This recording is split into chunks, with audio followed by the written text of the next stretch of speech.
বান্দা তখন চিৎকার মেরে বলবে, হে আল্লাহ, দুনিয়ার জমিনে আমার কোনো দোয়া যদি আপনি কবুল না করে সমস্ত দোয়ার ফলাফল যদি আখিরাতের জন্য রেখে দিতেন, এটাই আমার জন্য ভালো হতো। সুবহানাল্লাহ। हर हमेशा देने को तैयार है, हर हमेशा देने को तैयार है, जो न मांगे उससे ओ बेजार है।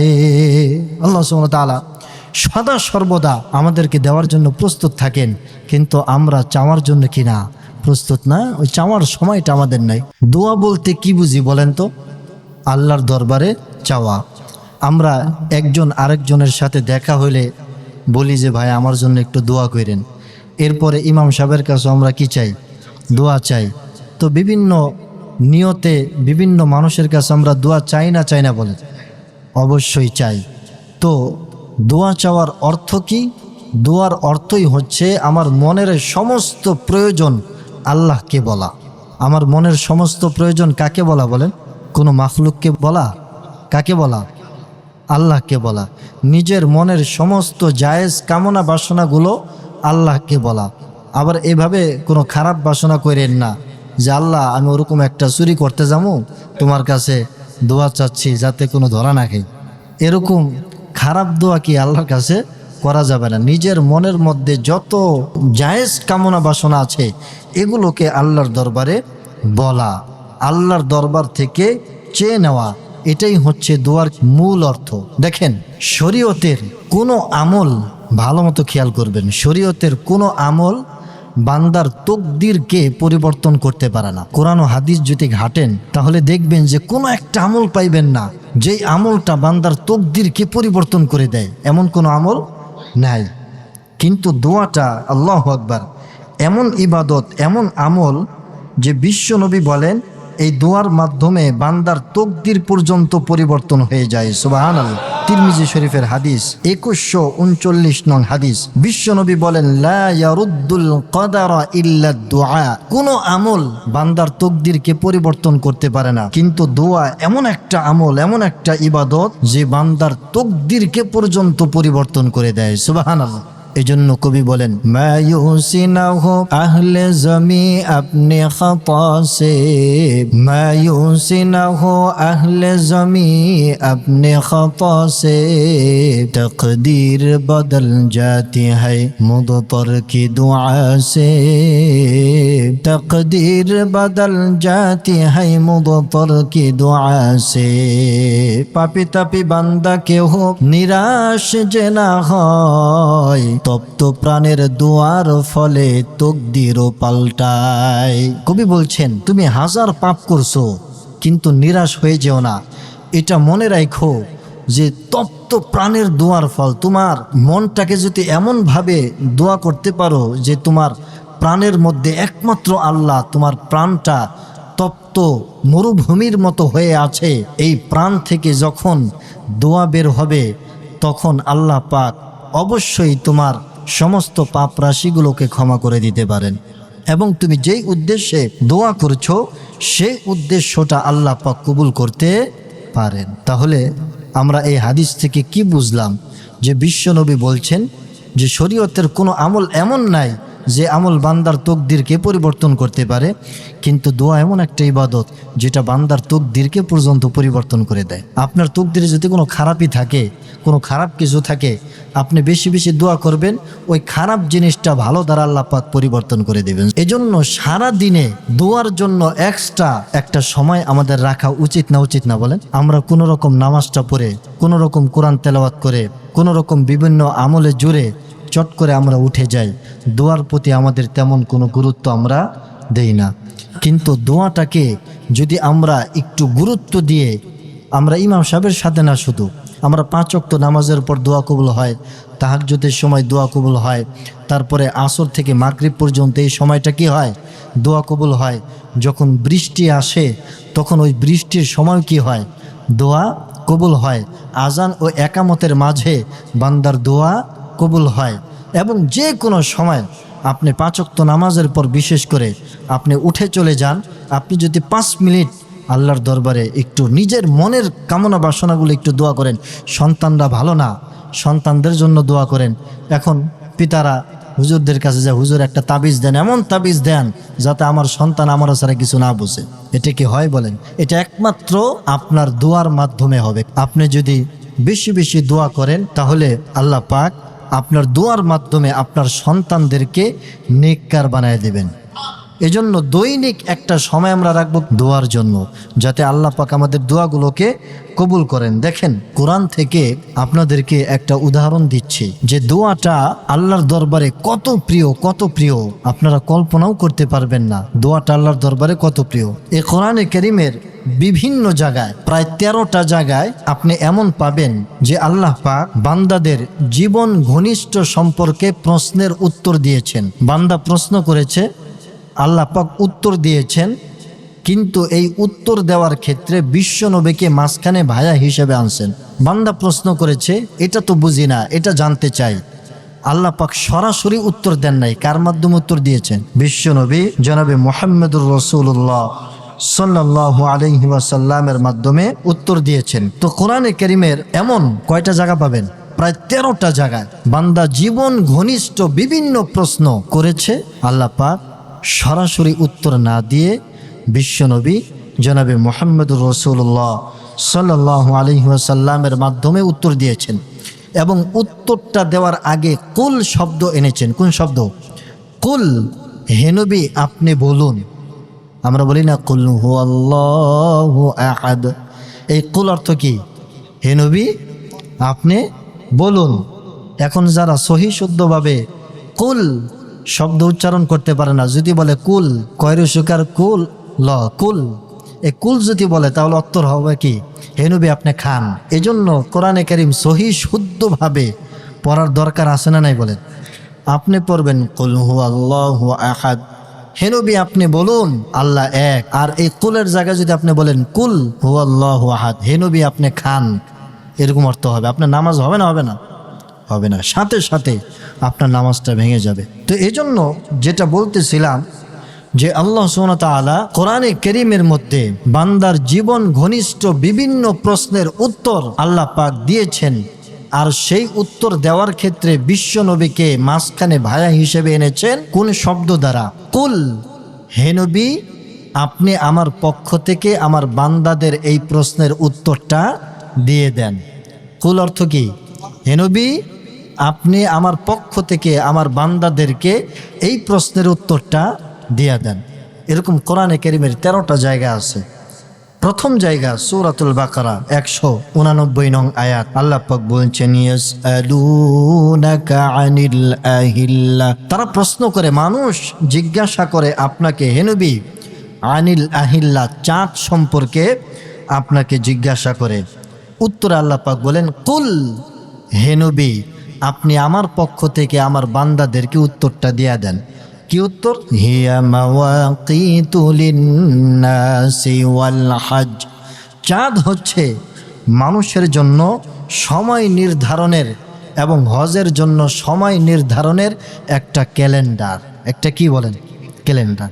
চাঁদের মাধ্যমে মানুষ সময়টাকে নির্ণয় করতে পারে, নির্ধারণ করতে পারে। এরপরে সূরাতুল বাকারার 215 নং আয়াতের মধ্যে আল্লাহ সুবহানাহু ওয়া তাআলা বলেন ইয়াসআলুনাকা মাযা ইউনফিকুন, হে নবী আপনাকে মানুষ জিজ্ঞাসা করে কি? মাযা ইউনফিকুন, তারা কি ব্যয় করবে, তারা কি খরচ করবে। কুল, হে নবী আপনি আমার পক্ষ থেকে আমার বান্দাদেরকে উত্তরটা দিয়ে দেন কি? মা আনফাকতুম মিন খায়র, তোমরা তোমাদের হালাল মাল থেকে খরচ করো। কোন মাল থেকে? ভালো মাল, হালাল মাল থেকে তোমরা দান সৎকা করো, পিতামাতার পিছনে খরচ করো, এতিমদের পিছনে খরচ করো, মিসকিন পথিকদের পিছনে তোমরা খরচ করো। কোন মাল থেকে?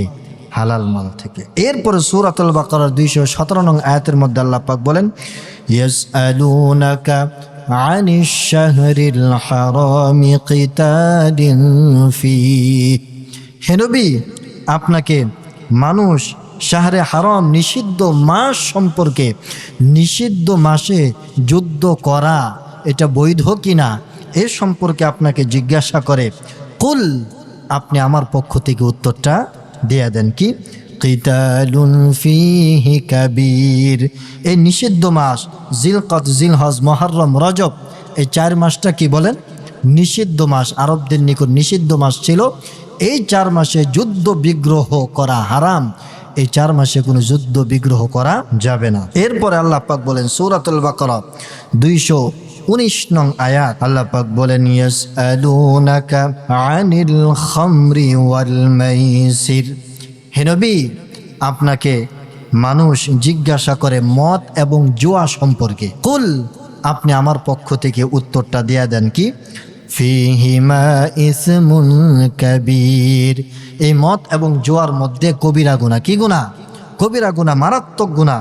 মদ এবং জুয়ার মধ্যে লিপ্ত হওয়া যাবে না। সূরাতুল বাকারা 219 নং আয়াতের মধ্যে আল্লাহ পাক বলেন ওয়ায়াসআলুনাকা মাযা ইউনফিকুন। হে নবী, আপনাকে মানুষ জিজ্ঞাসা করে মাযা ইউনফিকুন, তারা কি খরচ করবে। কুল, আপনি আমার পক্ষ থেকে উত্তরটা দিয়া দেন আল আফ, তারা তাদের প্রয়োজনের অতিরিক্ত সম্পদ তারা যেন খরচ করে।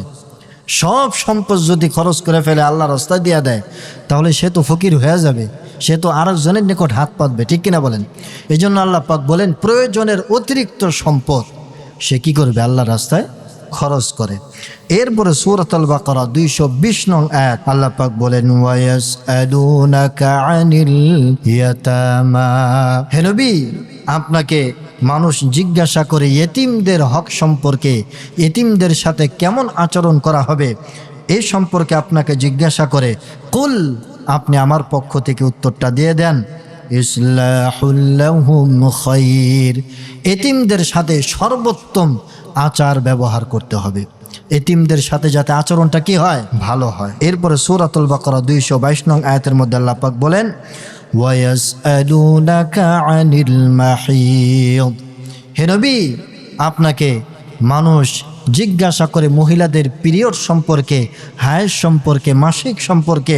কুল, আপনি বলে দেন আমার পক্ষ থেকে হুয়া আযান ফা'তাজিলুন নিসা ফিল মাহিদ। এই পিরিয়ড, মাসিক, এটা মহিলাদের জন্য একটা কষ্টের সময়। এই সময় যেন তাদের স্বামীরা তাদের সাথে মিলিত না হয়, একটু দূরে থাকে। যখন পবিত্র হবে তখন যেন তাদের সাথে কি হয়? মিলিত হয়। এরপরে সূরা আনফালের মধ্যে আল্লাহ পাক বলেন ইয়াসআলুনাকা আনিল আনফাল। হে নবী, আপনাকে মানুষ জিজ্ঞাসা করে যুদ্ধলব্ধ সম্পদ সম্পর্কে। কুল, আপনি বলে দেন আল আনফালু লিল্লাহি ওয়ার রাসূল। যুদ্ধলব্ধ সম্পদ এটা আল্লাহ এবং আল্লাহর রাসূলের জন্য বরাদ্দ। এরপরে আল্লাহ সুবহানাহু ওয়া তাআলা সূরা বনী ইসরাঈলের মধ্যে বলেন ওয়ায়াসআলুনাকা আনির রূহ। হে নবী, আপনাকে মানুষ রূহ সম্পর্কে জিজ্ঞাসা করে। কি সম্পর্কে? আমাদের মধ্যে যে রূহ আছে, রূহ, এই রূহটা কি? বিজ্ঞান আজ পর্যন্ত এর হদিস পায় নাই। রূহটা কি? কিসের কারণে মানুষ বেঁচে থাকে এটা আজ পর্যন্ত বিজ্ঞান গবেষণা করে পায় নাই। মানুষ জিজ্ঞাসা করে রূহটা কি? হুজুর, রূহটা কি? এটা আমাদেরকে বলেন। আল্লাহ পাক বলছেন কুল, হে নবী, আপনি আমার পক্ষ থেকে উত্তর দিয়ে দেন আর রূহু মিন আমরি রব্বি। রূহ হচ্ছে আমার রবের একটা আদেশ। রূহটা কি বলেন? আমার রবের একটা আদেশ। আদেশ আছে, আমরা বেঁচে আছি। আল্লাহ পাকের আদেশ নাই, আমরা মরে যাব। এটাই হচ্ছে রূহ। এটাই কি বলেন? রূহ। আল্লাহ পাক কোরআনের মধ্যে এর উত্তর দিয়ে দিছে। এখন হাজার বিজ্ঞানীরা যদি দুনিয়া সব কিছু চষে বেড়ায়, রূহ কি এটা কি পাবে? যদি পেতে হয় তাহলে কোথায় আসতে হবে? কোরআনের কাছে আসতে হবে। রূহ কি? রূহ হচ্ছে আল্লাহ পাকের পক্ষ থেকে একটা আদেশ। আদেশ আছে, আমরা বেঁচে আছি। আদেশ নাই, আমরা কি দুনিয়াতে নাই। এরপর আল্লাহ পাক সূরা কাহফের মধ্যে বলছেন ওয়ায়াসআলুনাকা আন যিল করনাইন। হে নবী, আপনাকে মানুষ যিলকরনাইন, বাদশাহ যিলকরনাইনের নাম শুনছেন না? যিলকরনাইন সম্পর্কে আপনাকে জিজ্ঞাসা করে। কুল, আপনি আমার পক্ষ থেকে উত্তর দিয়ে দেন সাআতলু আলাইকুম মিনহু যিকরা। বাদশাহ জিলকরনাইন সম্পর্কে আমি তোমাদেরকে কতক আলোচনা শোনাবো, এটা আপনি শোনায়া দেন। এরপরে সূরা তাহার মধ্যে আল্লাহ পাক বলেন, ওয়ায়াসআলুনাকা আনিল জিবাল, হে নবী আপনাকে মানুষ পাহাড় পর্বতমালা সম্পর্কে জিজ্ঞাসা করে। কুল, আপনি বলেন, ইয়ানসিফুহা রাব্বি নাসফা, এই পাহাড় পর্বতগুলোকে আল্লাহ সুবহানাহু ওয়া তাআলা এক সময় ধ্বংস করে দিবেন। কি করে দিবেন? ধ্বংস করে দিবেন। এরপর সূরা আরাফের মধ্যে আল্লাহ পাক বলেন, ইয়াসআলুনাকা আনিস সাআতি আইয়ানা মুরসাহা, আপনাকে কিয়ামত সম্পর্কে মানুষ জিজ্ঞাসা করে যে কিয়ামত কখন সংঘটিত হবে। কুল, হে নবী আপনি বলেন, ইন্নামা ইলমুহা ইনদা রাব্বি, কিয়ামতের জ্ঞান পৃথিবীর কারো নিকট নাই, আমার রবের নিকট। কার নিকট? আমার রবের নিকট। কিয়ামত কখন অনুষ্ঠিত হবে এটা পৃথিবীর কেউ জানে না, আমি নবীও জানি না, এটা একমাত্র জানেন কে? বলেন আল্লাহ। এরপরে সূরা মায়েদার মধ্যে আল্লাহ পাক বলেন, ইয়াসআলুনাকা মাযা উহিল্লা লাহুম, হে নবী আপনাকে মানুষ জিজ্ঞাসা করে তাদের জন্য কি হালাল করা হয়েছে, তাদের জন্য বান্দাদের জন্য কি কি হালাল করা হয়েছে এটা আপনাকে জিজ্ঞাসা করে। কুল, আপনি উত্তর দিয়ে দেন, উহিল্লা লাকুম আত-তাইয়্যিবাত, আমি আল্লাহ তোমাদের জন্য সব পবিত্র জিনিসগুলো হালাল করছি। এভাবে আপনি যদি কোরআনে কারীম ঘাটেন, কোরআনে কারীম যদি খুঁজতে থাকেন, তাহলে দেখতে পাবেন যে বান্দাদের জীবন ঘনিষ্ঠ অনেক প্রশ্নের উত্তর আল্লাহ পাক দিয়েছেন, নবীর মাধ্যমে দিয়েছেন। আল্লাহ পাক সরাসরি বান্দার উত্তর দেন নাই। সরাসরি কি দেন নাই? বান্দার উত্তর দেন নাই। প্রত্যেকটা উত্তর মাঝখানে নবীকে ভায়া হিসেবে আনছেন যে আমার পক্ষ থেকে আপনি উত্তরটা দিয়ে দেন। কিন্তু কোরআনে কারীমের একটা প্রশ্ন ব্যতিক্রম। একটা প্রশ্ন কি বলেন? ব্যতিক্রম। যেই প্রশ্নটা আল্লাহ সুবহানাহু ওয়া তাআলা নবীর মাধ্যমে দেন নাই, নবীকে মাঝখানে ভায়া হিসেবে আনেন নাই, বরং আল্লাহ পাক বান্দা জিজ্ঞাসা করছে, বান্দাকে সরাসরি আল্লাহ পাকই উত্তর দিয়ে দিয়েছে। সুবহানাল্লাহ। প্রশ্নটা কি? প্রশ্নটা দোয়া সম্পর্কে। কি সম্পর্কে? আল্লাহ সম্পর্কে, দোয়া সম্পর্কে।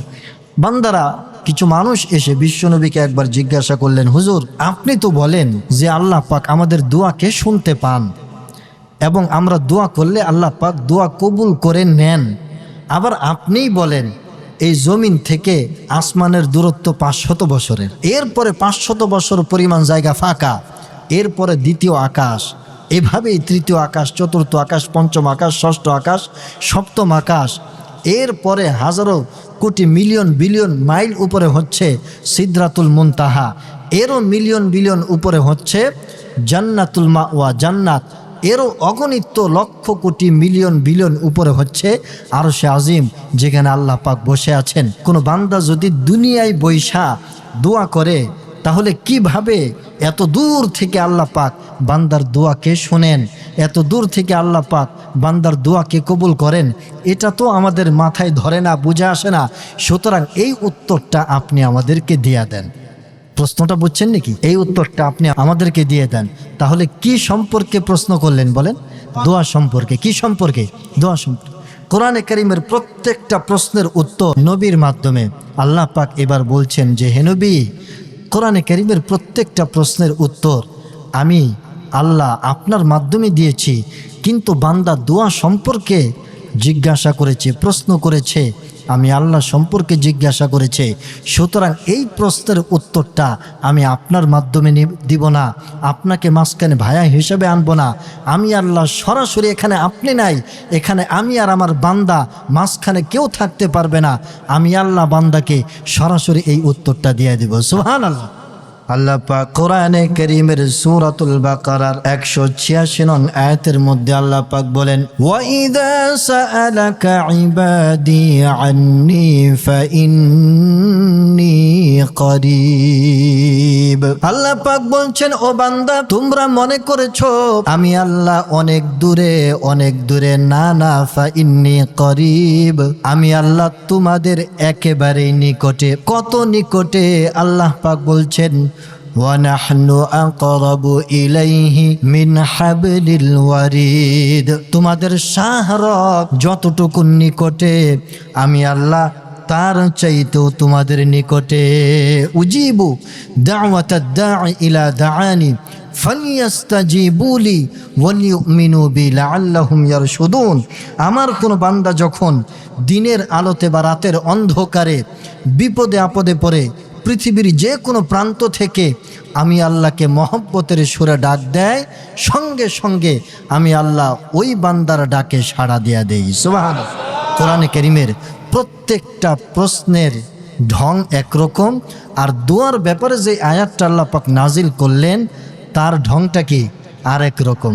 প্রত্যেকটা প্রশ্নের উত্তর আল্লাহ সুবহানাহু ওয়া তাআলা বিশ্ব নবীর মাধ্যমে দিলেন, আর দোয়া সম্পর্কে যখন বান্দা প্রশ্ন করলেন তখন আল্লাহ পাক বিশ্বনবীকে মাঝখানে আনলেন না, সরাসরি আল্লাহ পাক বান্দাকে উত্তরটা দিয়ে দিলেন। সুবহানাল্লাহ। তাহলে চিন্তা করেন, এ থেকে কি আমরা একটু বের করতে পারি না যে দোয়াটা আল্লাহর নিকট কত ইম্পর্টেন্ট একটা বিষয়, দোয়াটা আল্লাহর নিকট কত সম্মানিত একটা বিষয়? এটা চিন্তা করা যায় কিনা বলেন? অবশ্যই। এই জন্য বিশ্বনবী জনাবে মুহাম্মদুর রাসূলুল্লাহ সাল্লাল্লাহু আলাইহি ওয়াসাল্লাম বলেন, আদ-দুআউ মুখুল ইবাদা, দোয়া হচ্ছে সমস্ত ইবাদতের মূল, সমস্ত ইবাদতের মগজ। আমাদের অঙ্গ প্রত্যঙ্গের মধ্যে মাথার মগজ যেমন ইম্পর্টেন্ট একটা বিষয়, বিশ্বনবী বলছেন সমস্ত ইবাদতের মধ্যে দোয়াটা এমন একটা ইম্পর্টেন্ট বিষয়। হাদিসে কুদসির মধ্যে বিশ্বনবী বলেন, তোমাদের যে কোনো প্রয়োজন হয় তোমরা আল্লাহর কাছ থেকে চায় নাও, এমনকি তোমাদের জুতার ফিতাটাও যদি ছিঁড়ে যায় সেটাও আল্লাহকে বলো, আল্লাহর কাছ থেকে চেয়ে নাও।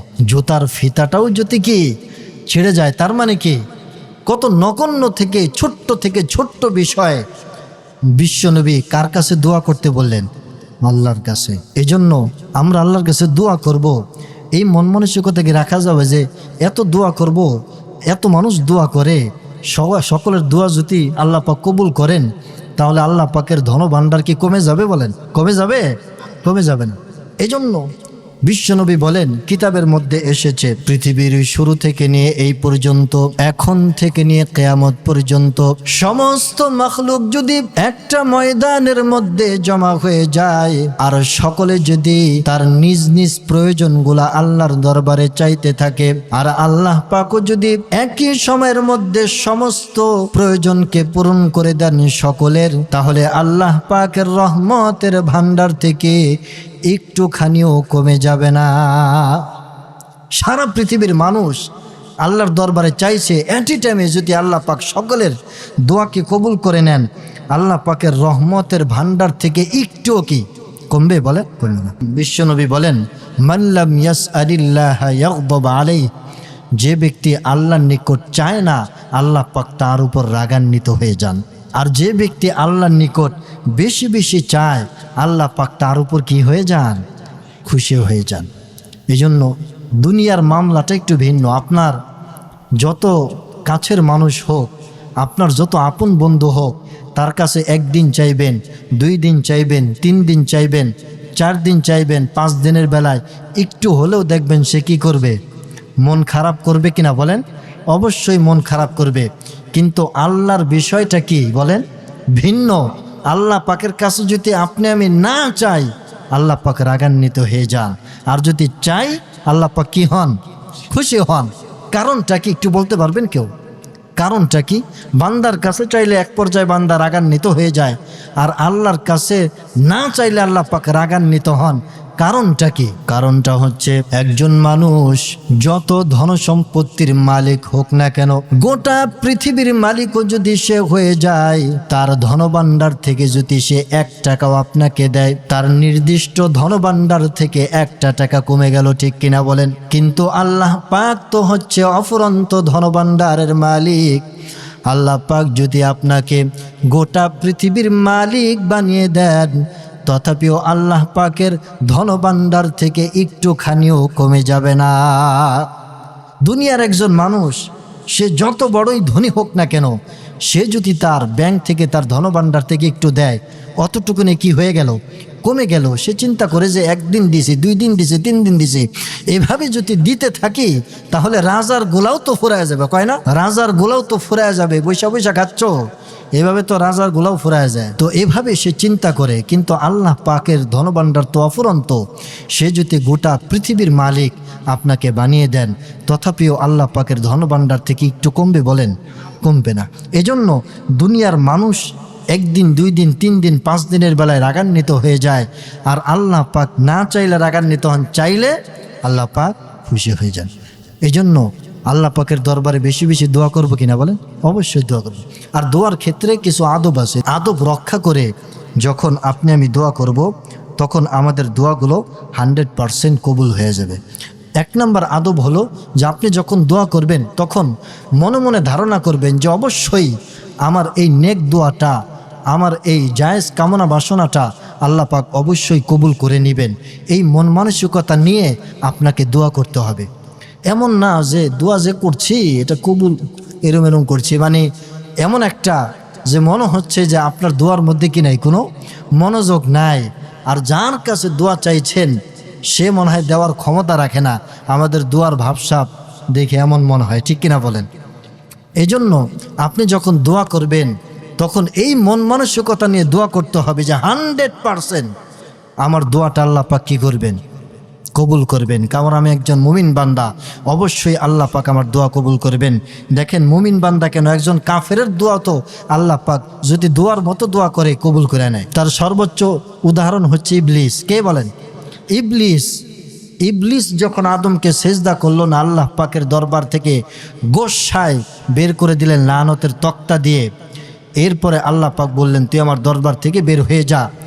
তখন শয়তান চিন্তা করলো যে এই মুহূর্তে অন্য কোনো ইবাদত করে আমি কোনো কাম বানাইতে পারবো না, একটা ইবাদত আমি করতে পারি, সেটা হচ্ছে দোয়া। সেই দোয়াটা সে করলো, রব্বি আনজিরনি ইলা ইয়াউমি ইউবাআসুন, হে আমার রব, আমার হায়াতটাকে আপনি কিয়ামত পর্যন্ত বুলন্দ করে দেন।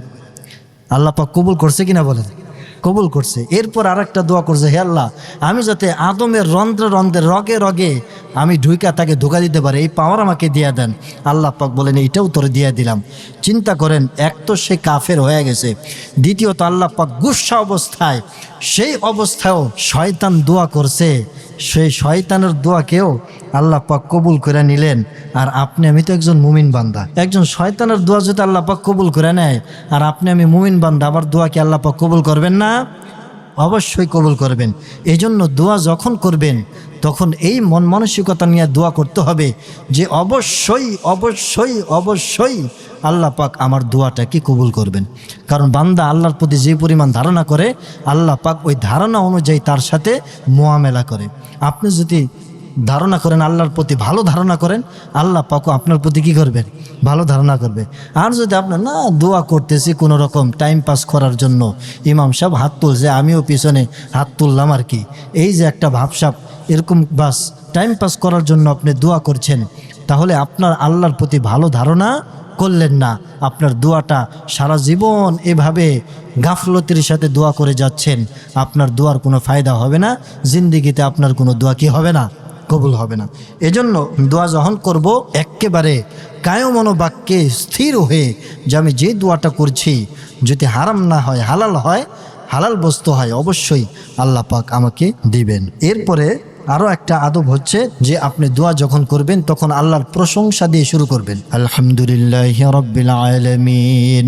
এরপরে নবীর প্রতি দুরূদ পড়বেন, আলহামদুলিল্লাহি রাব্বিল আলামিন والصلاة والسلام على سيد المرسلين وعلى آله وأصحابه أجمعين। প্রথমে বলেন আলহামদুলিল্লাহ রাব্বিল আলামিন, এরপরে দুরূদ ইব্রাহিমি পড়েন বা আল্লাহুম্মা সাল্লি আলা সাইয়্যিদিনা মুহাম্মদ, এতটুকুন পড়েন। প্রথমে আল্লাহর প্রশংসা, এরপরে দুরূদ। এরপরে আপনি নিজের প্রয়োজনগুলা আল্লাহর দরবারে চাইবেন। আপনার নিজের যত কামনা বাসনা আছে সবগুলো কার কাছে চাইবেন? আল্লাহর কাছে। এরপরে সারা পৃথিবীর জন্য দোয়া করবেন, পিতামাতার জন্য দোয়া করবেন, সবার জন্য দোয়া করবেন। এরপরে শেষে দোয়া শেষ করার আগে আবার দুরূদ পড়বেন, এরপরে আবার আল্লাহর প্রশংসা করবেন, এরপরে দোয়া শেষ করবেন। এভাবে যদি দোয়া করতে পারেন তাহলে আপনার দোয়া কি করবেন? আল্লাহ পাক কবুল করে নেবেন। এই দোয়ার আদব সামনে রেখে, দোয়ার আদবটাকে লক্ষ্য করে এরপরে আমাদের কি করতে হবে? দোয়া করতে হবে।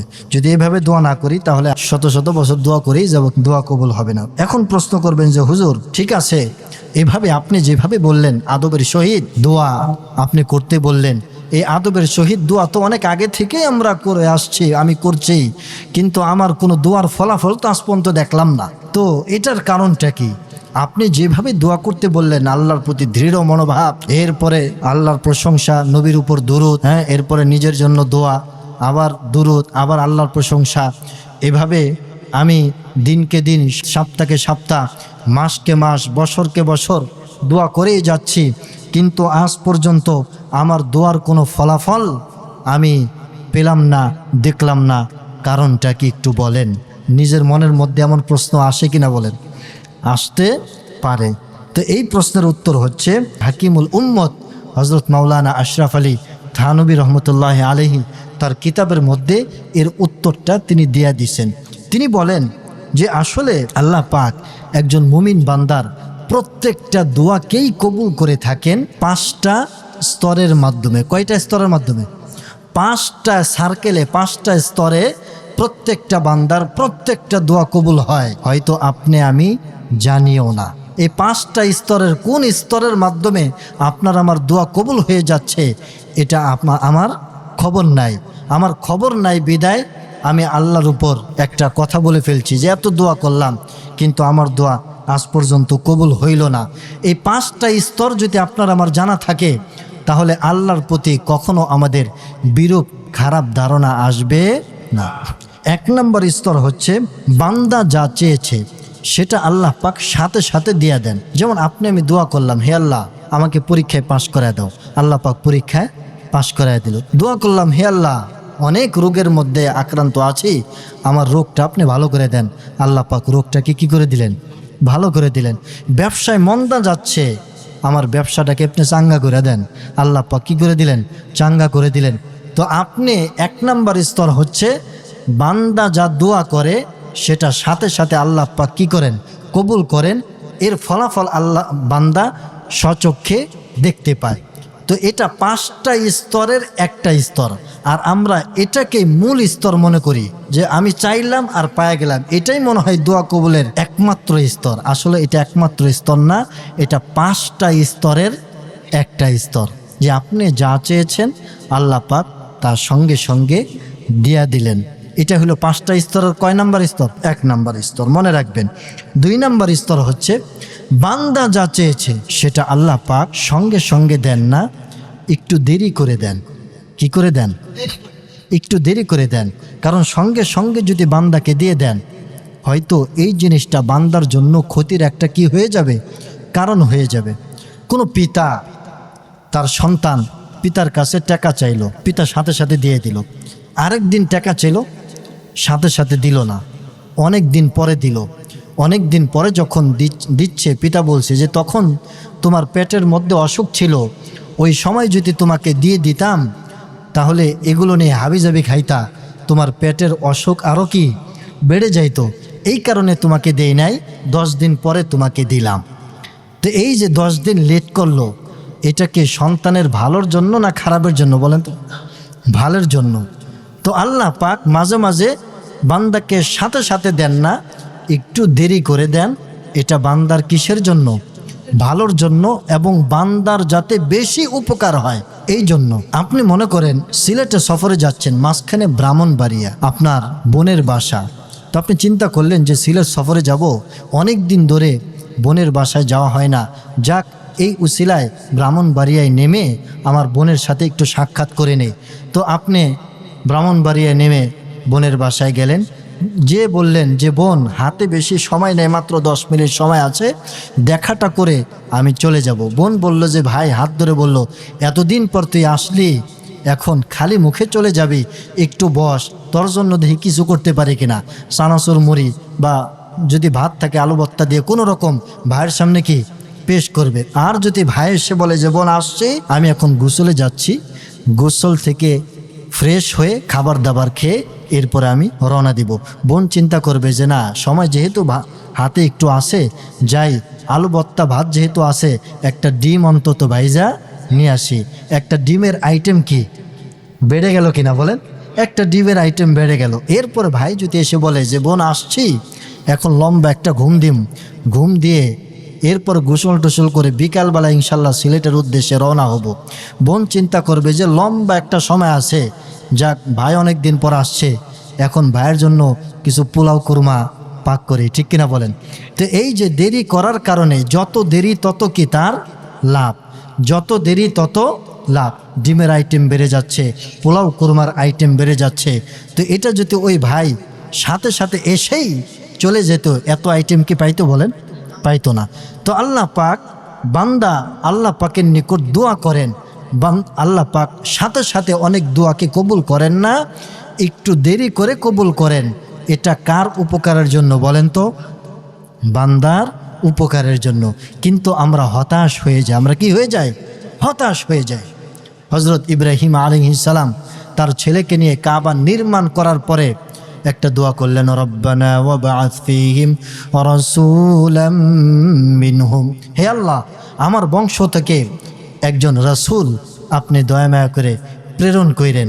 ইব্রাহিম আলাইহিস সালামের দোয়া কিন্তু কবুল হয়ে গেছে, কিন্তু আল্লাহ পাক একটু দেরি কইরা তার ফলাফলটা প্রকাশ করেছেন। প্রায় ২৫০০ বছর পরে মক্কা নগরীতে বিশ্বনবী জনাবে মুহাম্মদুর রাসূলুল্লাহ সাল্লাল্লাহু আলাইহি ওয়াসাল্লামকে পাঠিয়েছিলেন, যে নবী সমস্ত নবীদের নবী, যে নবী সমস্ত নবীদের সেরা নবী। তিনি দোয়া করেছিলেন ২৫০০ বছর আগে, কবুল হয়েছে কবে? ২৫০০ বছর পরে কবুল হয়েছে। একজন নবী তিনি দোয়া করলেন, কবুল হইল কয় হাজার বছর পরে? ২৫০০ বছর পরে। আর আপনি আমি আল্লাহর দরবারে দোয়া করি, হে আল্লাহ আমার জ্বর হয়েছে, আমার জ্বরটাকে আপনি ভালো করে দিন, আমিন আমিন বলে এরপরে মাথায় হাত দিয়ে আমার জ্বরটা ভালো হয়েছে কিনা। আমাদের মধ্যে কি নাই, কোনো ধৈর্য নাই, ঠিক কিনা বলেন? হে আল্লাহ আমার জ্বরটা ভালো করে দিন, অনেক অসুস্থতার মধ্যে আছে, জ্বরটা ভালো করে দিন। দোয়া শেষ করে এরপরে কপালের মধ্যে হাত দিয়ে জ্বর কতটুকু কমলো। আমাদের মধ্যে কি নাই, কোনো ধৈর্য নাই। এজন্য দোয়া কবুলের ২ নম্বর শর্ত হচ্ছে বান্দা যা চেয়েছে সেটা আল্লাহ পাক ওই জিনিসটাই দেন, কিন্তু সাথে সাথে দেন না, একটু দেরি করে দেন। ৩ নম্বর সুরত হচ্ছে, ৩ নম্বর পদ্ধতি হচ্ছে যে বান্দা আল্লাহর দরবারে দোয়া করে, ওই দোয়াটা আল্লাহ পাক সাথে সাথে দেন না, দেরি করেও দেন না, সাথে সাথে দেন না, দেরি করেও দেন না, বরং এই দোয়াটার পরিবর্তে অন্য কিছু দেন। কারণ ওই জিনিসটাই যদি হুবহু বান্দাকে দেওয়া হয় তাহলে এটা তার ক্ষতির কারণ হয়ে যাবে। কারণ আপনি আমি জানি না ভাই কোন জিনিসটা আমার জন্য উপকার, কোন জিনিসটা আমার জন্য ক্ষতির কারণ। আপনি আমি জানি, আপনাকে যে সৃষ্টি করেছেন, তৈরি করেছেন, ওই আল্লাহর চাইতে ভালো কেউ জানে? আপনি আমি দোয়া করছি আল্লাহ আমাকে ওই জিনিসটা দিয়া দাও, আল্লাহ পাক মনে করছে না ওই জিনিসটা যদি তাকে দেই, তাকে যদি ১ কোটি টাকার মালিক বানায় দেই, সে তো কাফের হয়ে যাবে, সে আমার কোরআনকে অস্বীকার করে বসবে। এটা আল্লাহ পাক জানেন কিনা বলেন?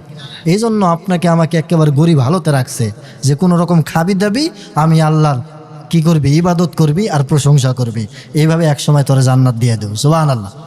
আর যদি একেবারে যা চাইছি ওই জিনিসটা দেয়া দেয়, এটা আমার জন্য কি হয়ে যেতে পারে, ক্ষতির কারণ হয়ে যাবে।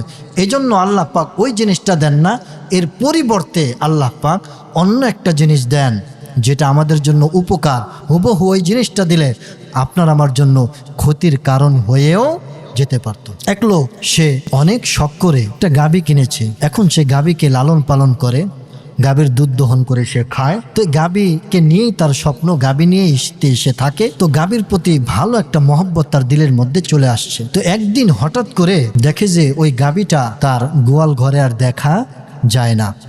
তো তিনি এতটাই মনক্ষুণ্ণ হলেন, তো তিনি এখন নিজেকে মানাইতে পারতেছে না যে এত গাভীর সাথে আমার এতটা একটা মহব্বত হয়ে গেছে, আমার গাভীটা কে চুরি করে নিয়ে গেল। তো তিনি মানতে পারছেন না। তো তিনি কান্দে আর কান্দে আল্লাহর দরবারে দোয়া করে, হে আল্লাহ গাভীটা আমাকে একটু ফিরায় দেন, গাভীর প্রতি একটা মহব্বত তৈরি হয়ে গেছে। তো এভাবে 1 সপ্তাহ 2 সপ্তাহ দোয়া করার পরে দেখে যে গাভী আর আসে না, গাভী আর আসে না। এরপরে জিদ্দে, কারণ কোরআন হাদিসের জ্ঞান যদি একজন মানুষের নিকট না থাকে, আলেম ওলামাদের সাথে যদি উঠা বসা না থাকে, তাহলে সে যত বড় ইবাদত গুজার হোক না কেন, সে মনে করেন যে কোনো পরীক্ষা তার চলে আসলে অনেক সময় বিপথে চলে যায়, ঠিক কিনা বলেন? বলে যে এত ইবাদত বন্দিগি করি, এত দান সৎকা করি, আর আমার উপর এত বড় বিপদ নেমে আসলো। এই যে বলল, এটা যদি আপনার কোরআন হাদিসের সঠিক জ্ঞান থাকতো, আলেম ওলামাদের সাথে সোহবত থাকতো, তাহলে এই সমস্ত কথা কখনো আসতো না। তো ওই লোকটা তো এমনি সাধারণ ইবাদত গুজার, তো সে মানতে পারছে না, হে আল্লাহ গাভী পেলাম না, তো সমস্যা নাই, গাভী যে চুরি করছে ওই চোরটা আমাকে একটু দেখায় দেন দয়া করে। তো এখন সে তাহাজ্জুদের মধ্যে সব সময় দোয়া করে, হে আল্লাহ গাভীর চোরকে দেখায় দেন, গাভীর চোরকে দেখায় দেন। জানি আমার গাভীটা চোরে খেয়ে ফেলেছে বা মেরে ফেলেছে, বা গাভীটা এই মুহূর্তে তার কোনো অস্তিত্ব নাই, কিন্তু গাভীর চোরটাকে আমি একটু দেখে মারা যেতে চাই, এতটুকুই আমার জন্য শান্তি। গাভীর চোরটা যদি একটু দেখতে পাই, এটাও একটা সান্ত্বনা নিয়ে আমি বাঁচতে পারবো কিছুদিন, গাভীর চোরটাকে একটু দেখায় দেন। তো সে তাহাজ্জুদের সময় বলেন, 5 ওয়াক্ত নামাজের পরে বলেন, সব সময় এই দোয়া করে, গাভীর চোরকে দেখায় দেন, গাভীর চোরকে দেখায় দেন, গাভীর চোরকে দেখায় দেন। একদিন তাহাজ্জুদের সময় সেজদায় পড়ে আছে, আল্লাহর দরবারে ক্রন্দনরত অবস্থায় গাভীর চোরকে দেখায় দেন। হঠাৎ করে তার দরজার মধ্যে করাঘাত, ঠক ঠক করে করাঘাত করছে কে যেন। তো তিনি মনে মনে খুশি হইলেন, হয়তো আল্লাহ পাক গাভীর চোরকে আমার দরজা ধরে আনছেন। তো তিনি সাথে সাথে সেজদা থেকে উঠে এরপর তার দরজাটাকে খুললেন। খোলার পরে যে দৃশ্য দেখতে পেলেন যে মাশাআল্লাহ একটা বাঘ হা করে তার দিকে মুখ করে আছে। এই দৃশ্য যখন সে দেখলো, সে ভয়ে, সে তো বুঝতে পারছে যে এই বাঘে আমার গাভীটা খাইছে, এই বাঘে কি আমার গাভীটা খাইছে। আমি যেহেতু এত দোয়া করতেছি গাভীর চোরটা দেখায় দেন, আল্লাহ পাক এই গাভীর চোররে আমার দরজার সামনে নিয়ে আসছে। এখন এমনভাবে হা করছে, বাঘ বুঝাইতেছে যে তোর গাভীরে খাইছে, এখন তরে খাবো, তোর গাভীরে খাইছে, এখন তরে খাবো, তোর নিস্তার নাই। তো ওই লোকটা এখন সাথে সাথে সেজদায় পড়ে আল্লাহর দরবারে দোয়া করেছে। এতক্ষণ দোয়া করেছিল, হে আল্লাহ গাভীর চোরটাকে দেখা দেন, এখন দোয়া করছে, হে আল্লাহ দয়া মায়া করে গাভীর চোরের হাত থেকে আমারে বাঁচায় দেন। এখন দোয়া করছে কি, গাভীর চোরের হাত থেকে আমারে বাঁচায় দেন। এতক্ষণ দোয়া ছিল যে গাভীর চোরটাকে দেখায় দেন, আর এখন দোয়া করছে গাভীর চোরের হাত থেকে আমারে বাঁচায় দেন। তো আল্লাহ পাক তো জানেন বান্দা যে দোয়াটা করেছে হুবহু ওই দোয়াটাই যদি কবুল হয়ে যায়, ওই জিনিসটাই যদি বান্দাকে দেয়া দেয়, এটা বান্দার জন্য কঠিন হুমকির কারণ হতে পারে। এজন্য আল্লাহ পাক ওই জিনিসটাকে বান্দাকে দেয় না, ওই জিনিসের পরিবর্তে অন্য একটা জিনিস দেয়া দেয়। কয় নাম্বার বললাম? 3 নাম্বার। চাচ্ছে সেটা আল্লাহ পাক সাথে সাথেও দেয় না, দেরি করেও দেয় না, এর পরিবর্তে অন্য কোনো বস্তুও দেয় না, বরং এই দোয়ার বদৌলতে আল্লাহ সুবহানাহু ওয়া তাআলা তার জিন্দিগির মধ্যে বড় ধরনের কোনো বিপদ যদি থেকে থাকে, এই বিপদগুলোকে হটায় দেন। আপনার আমার জিন্দিগির মধ্যে হয়তো একটা অ্যাক্সিডেন্ট ছিল, বড় ধরনের একটা বিপদ ছিল, আমি জানি না, কিন্তু কখনো আল্লাহর দরবারে বেশি বেশি দোয়া করেছি, এই দোয়ার বদৌলতে আল্লাহ পাক ওই জিনিসটা দেয় নাই, দেরি করেও দেয় নাই, অন্য কিছুও দেয় নাই, কিন্তু ওই দোয়ার মারফতে, ওই দোয়ার বদৌলতে আপনার জিন্দিগিতে একটা অ্যাক্সিডেন্ট ছিল, ওই অ্যাক্সিডেন্টটাকে আল্লাহ পাক হটায় দিছে। সুবহানাল্লাহ। 4 নাম্বার। 5 নাম্বার হলো আপনি দুনিয়াতে যা দোয়া করেছেন ওই দোয়ার ফলাফলের প্রকাশ আল্লাহ পাক দুনিয়াতে ঘটানে না, অর্থাৎ আপনি যা চাইছেন ওই জিনিসটা আল্লাহ পাক দুনিয়াতে দেনই না, বরং এই জিনিসটা আপনার জন্য আখিরাতে জমা করে রাখেন। সুবহানাল্লাহ। হাদিসের মধ্যে এসেছে দুনিয়াতে বান্দা দোয়া করেছে কিন্তু কবুল হয় নাই, কিয়ামতের ময়দানে বান্দা যখন হাসরের ময়দানে উঠবে তখন তার আমলনামার মধ্যে দেখবে শত শত পাহাড় পরিমাণ সওয়াবের স্তূপ দেখা যায়। আল্লাহ পাকের পক্ষ থেকে বিভিন্ন উপঢৌকন তার সামনে হাজির হয়ে যাবে। বান্দা চিৎকার মেরে বলবে, হে আল্লাহ দুনিয়াতে তো আমি এমন কোন বড় আমল করি নাই যার কারণে এত সওয়াবের মালিক আমি হতে পারি। আমার জিন্দেগিতে তো মনে পড়ে না এমন কোন আমল করেছি, এমন কোন ইবাদত করেছি যে ইবাদতের বদৌলতে আপনার পক্ষ থেকে এত বড় বড় হাদিয়া তোফা আমি পেতে পারি। আমার তো মনে পড়ে না। তখন আল্লাহ পাক বলবেন, ও বান্দা তুমি খেয়াল করে দেখো, দুনিয়ার জমিনে দিবারাত্রি 5 ওয়াক্ত নামাজের পরে তাহাজ্জুদের সময় তুমি হরেক রকম দোয়া আমি আল্লাহর কাছে করতা, কিন্তু তোমার কোন একটা দোয়া আমি দুনিয়ার জমিনে কবুল করি নাই। প্রত্যেকটা দোয়ার ফলাফল আমি আল্লাহ তোমার জন্য আখিরাতের জন্য জমা রেখেছি। এই যা কিছু দেখতেছো এই সবগুলোই হচ্ছে তোমার দুনিয়ায় করা দোয়ার ফসল। সুবহানাল্লাহ। বান্দা তখন চিৎকার মেরে বলবে, হে আল্লাহ, দুনিয়ার জমিনে আমার কোন দোয়া যদি আপনি কবুল না করে সমস্ত দোয়ার ফলাফল যদি আখিরাতের জন্য রেখে দিতেন, এটাই আমার জন্য ভালো হতো।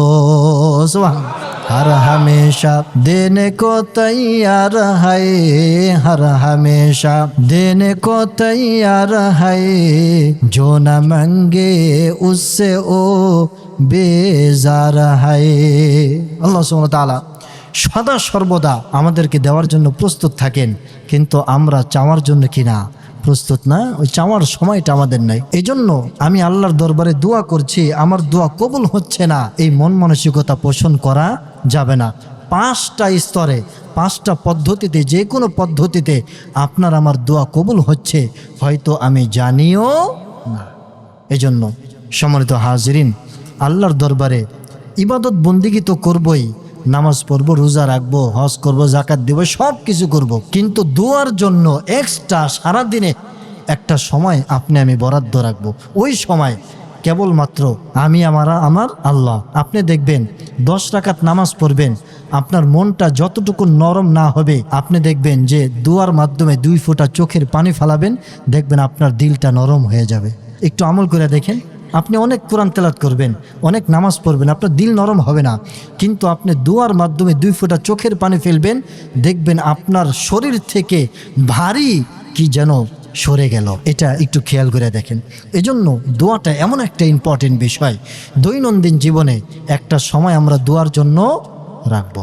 আল্লাহ সুবহানাহু ওয়া তাআলা আমাদের প্রত্যেককে দৈনন্দিন কিছু কিছু আল্লাহর দরবারে কায়েম মনোবাক্যে দোয়া করার তৌফিক আল্লাহ পাক আমাদের প্রত্যেককে দান। আমিন। ওয়া আখিরু দাওয়ানা আনিল হামদুলিল্লাহি রাব্বিল আলামিন।